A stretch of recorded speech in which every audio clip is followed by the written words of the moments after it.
Let's get right to it. Ripple, a company mostly known for its cryptocurrency XRP and blockchain-based payment systems, might soon become one of the largest holders of U.S. government debt. Yes, we're talking about Ripple possibly owning hundreds of billions of dollars in U.S. Treasuries, a title usually reserved for foreign nations or giant financial institutions. How?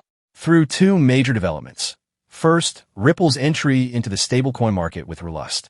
Second, Ripple's reported $4 to $5 billion bid to acquire Circle, the company behind USDC, the second largest stablecoin in the world.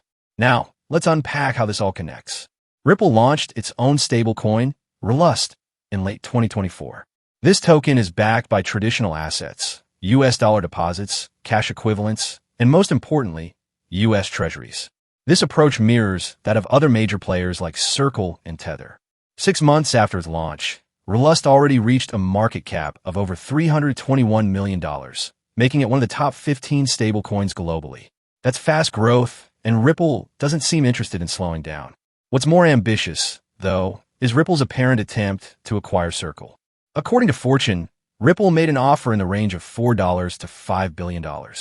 That bid was reportedly rejected, but the fact that this discussion even took place shows Ripple's seriousness about scaling up in the stablecoin arena. For context, Circle has also filed for an IPO, targeting a $5 billion valuation. So whether Circle gets acquired or goes public, it's right in the middle of a strategic turning point. Coinbase, which already has governance and revenue-sharing agreements with Circle for USDC, is also reportedly interested in acquiring it. But here's the twist. Ripple might have a deeper financial arsenal than we think. Ripple holds over $13 billion in XRP, and it has access to an additional $86 billion worth of XRP locked in escrow.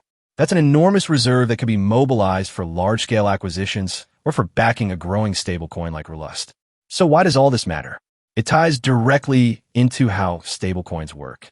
They must be backed by assets to maintain their one peg to the US dollar. The safest and most liquid assets are US Treasuries.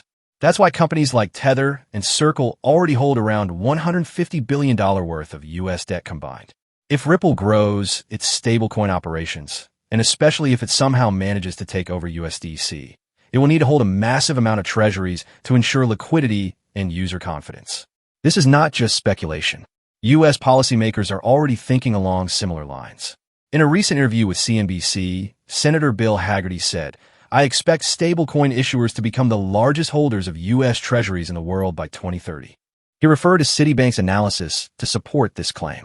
Right now, the entire U.S. Treasury market is worth around $28 trillion, and the stablecoin industry is projected to grow significantly, possibly reaching $2 trillion in market cap by 2028, according to Standard Chartered. If that happens, demand for Treasury bills from stablecoin issuers alone could hit $1 trillion. That's a staggering figure. Let's consider the legislative backdrop here, too. The U.S. is inching closer to passing stablecoin regulation through the Genius Act.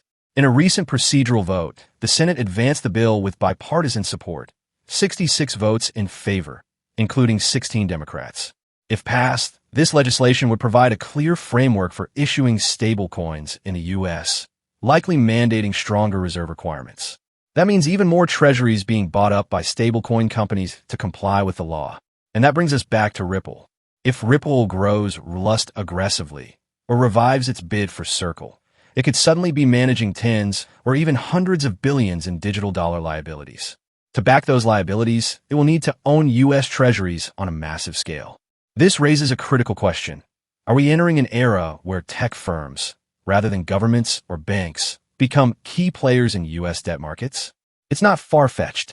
Tether already holds around $120 billion in treasuries. If they align with regulatory expectations, they could be the biggest holders.